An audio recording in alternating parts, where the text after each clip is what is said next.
Raidījums te ir pirmā lieta, par ko es ar tevi gribētu parunāt. Kas ir? Kas ir? Nevar par raidījumu te parunāt. Raidījums bija kaut kādā pauzītē, tagad ir atsācies, ja? Ar Martu. Ar Martu.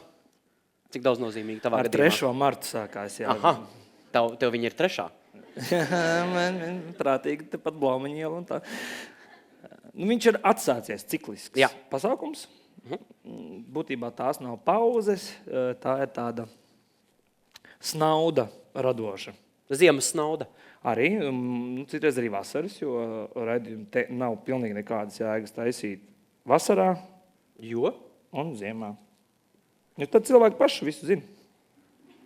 Tātad pavasarī un rudenī cilvēki ir atpalikušāki. Neko, nu. Es noskatījos jūsu piedzīvojumu, jūs bijāt Kurzemē, vai ne? Tas ir 4. Latvijas štats. Pareizi. Un jūs medijāt to Ozolu. Viņam tagad albums iznāca. Jā. Es tieši domāju, kāpēc jūs viņu tur meklējat? Mēs atradām to Ozolu. Jā. Nu, nebija dizozols, bet bija mistisks. Bet ļāvās, safilmējāmies, safotografējāmies, tagad tas viss ir iekšā. Ja kāds nopietnas vārds par raidījumu zina, kas man liekas viņā ļoti labs, mums ir tāda, es nezinu, vai tā ir nacionālā īpatnība vai neīpatnība tieši, nav skaidrs kas, ka mums ir ļoti grūti pašiem izstāstīt to, kas mums tā kā ir forši. Jo citi var atbraukt un apstīties un secināt, ka ir tas ļoti jauki, tas ļoti interesanti un tas ir aizraujoši un to mēs nezinājām. Bet mēs paši kaut kā nemanamies. Tāpēc, ka grib problēmu atrast visur, grib, vai ir grūti par kaut ko. Jā. Vai arī es taču teicu. Ja, un skatoties to te raidījumu, visu laiku sajūtu, ka kur es dzīvoju, kāpēc es tur neesmu bijis, kāpēc es pie tā koka neesmu aizgājis. Gribi strādāt raidījumā? Nu jā. Būs jāstrādā. Kāds citu redzi mani raidījumā? Kas es būtu? Tu varētu braukt līdzi. Šoferis. Nu, tas ir diezgan forši. Jo, ja tu esi kaut brīdi šoferis, pēc tam tu vari valdībā strādāt. Kā mēs zinām. Mēs varētu kādu... Šoferis ir okei. Šoferis man patīk. Skutelis rubriku mierīgi. Vai, piemēram, tu varētu vadīt raidījumā te sadaļu, nu, piemēram, par naudu te pīķis.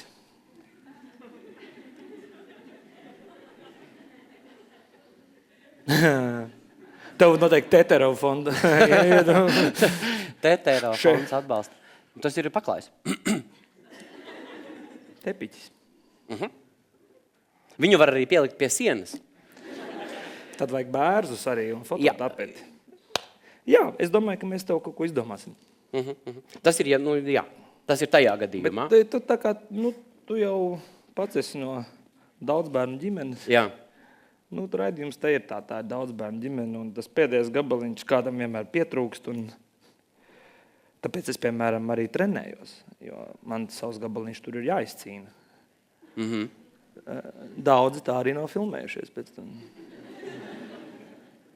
Tie, kas izturēja līdz ar to, tie ir tie, kas, var turēt. Nu, Marta, jā.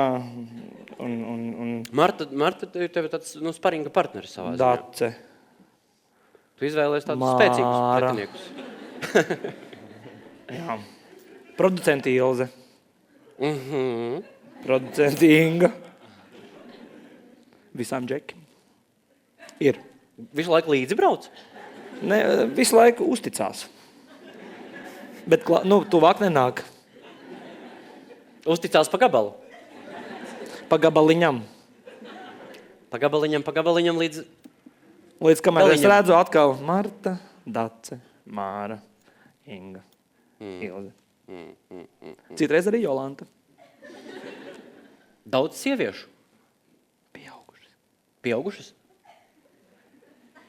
Strādā. Pēc kā to var pateikt? Pēc kā starp citu var definēt sievieti? Vai viņa ir pieaugusi vai vienkārši uzpūsta? Pēc bankas izraksta. Pēc bankas izraksta? Kad tā kā bankas izraksta, tad tu zini, ka viņa ir pieaugusi. Ka viņai ārsts bankas izraksta?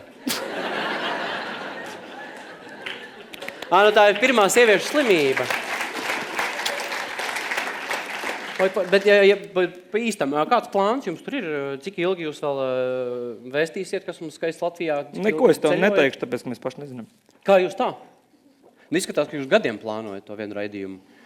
Tur katrā raidījumā ir helikopters kaut kāds, kas tur lido un rāda, kā putns skatās to raidījumu un viss kaut kas. Un...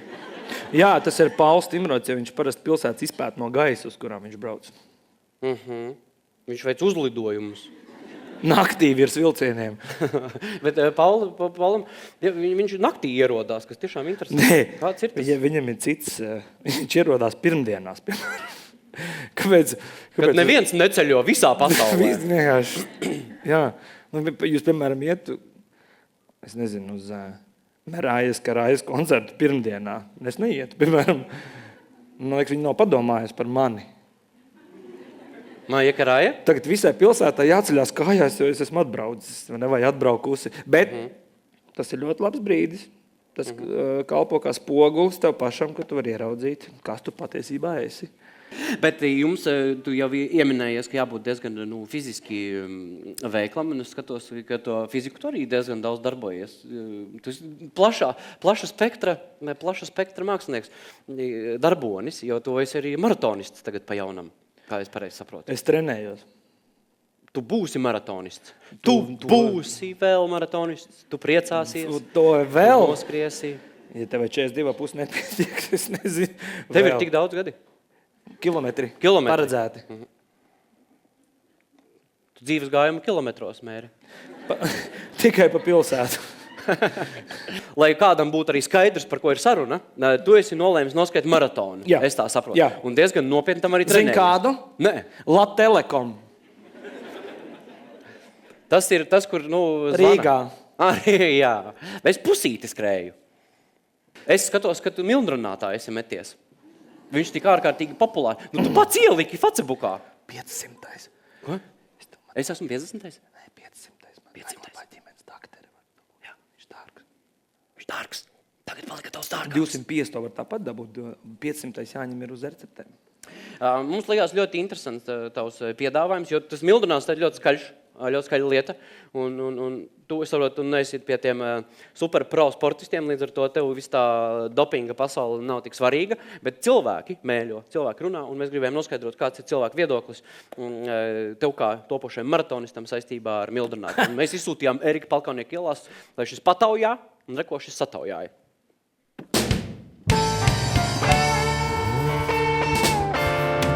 Laikā visplašāk Latvijas vārdu pasaulē nesis ir sportistu vidu aizliegtais medikaments Mildrunāts. To sev ir izrakstījis arī topošais maratonists Gustavs Terzens. Vai tā ir tikai rekordcienīga reklāmas kampaņa, vai arī tik tiešām ceļš uz uzvaru? Iesim noskaidrot. Viņš grib uzvarēt maratonu. Šajā gadījumā, ja tas aizliegto vielu preparāts, tad jā. Jūs viņu diskvalificētu? Kā jau es minēju, ja būtu tiesnesis un ja ir pierādījumi, ka tas ir kā aizliegto vielu preparāts, tad jā. Es saprotu, viņš jau ir tikai tur kaut kādās sporta organizācijās tikai aizliegts, ka tu, teiksim, valsts līmenī, ja tev ir tas maratons, ka viņš var lietot, es domāju. Principā jums būtu pie kājas, ja jūs būtu tiesnesis. Tā, jā. Mildrunāts pie kājas. Es domāju, ka jūs arī gribat man piedāvāt skriet, ne?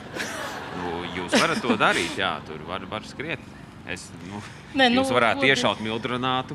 Godīgi sakot, es neesmu ārste, nevaru neko pateikt, jā, tieši kas tur ir iekšā, bet, ja viņš grib skriet, tad lūdzu. Jā, viņš grib uzvarēt un vienkārši, ja tad... tur piedalās arī profesionāli sportisti, viņš sadzeras Mildrunātu un uzvar. Lai viņam veicas.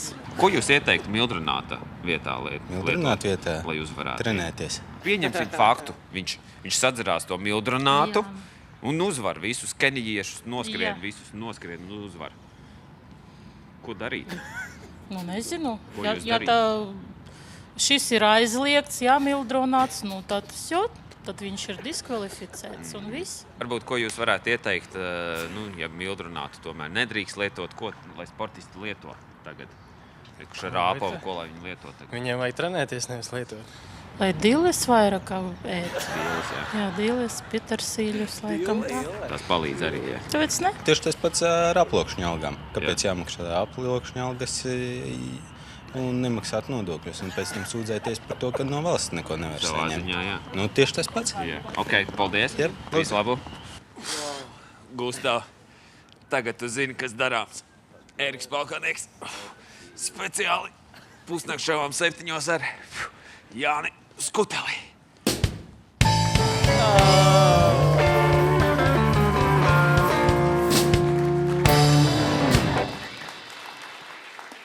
Dilles un Pētersīļi. Principā, kāds ieteikums. Pa nāsi vēl pie tam, es domāju. Jā. Viņi, es saprotu, ka tas ir Mildrināta pamatsastāvā. Dilles un Pētersīļi smalcināt. Es domāju, ka Kirovs pats viņus arī stāda Grindeks lielajās siltumnīcās. Jā, jo 250 ir tikai dilles. 500 ir gan dilles, gan Pētersīļi jau kopā, jau tāds miksiņš, kā es saprotu. Un hokejistiem viņi ražo ripās, Lai atpazīst. lai var samaksāt par čempionātu.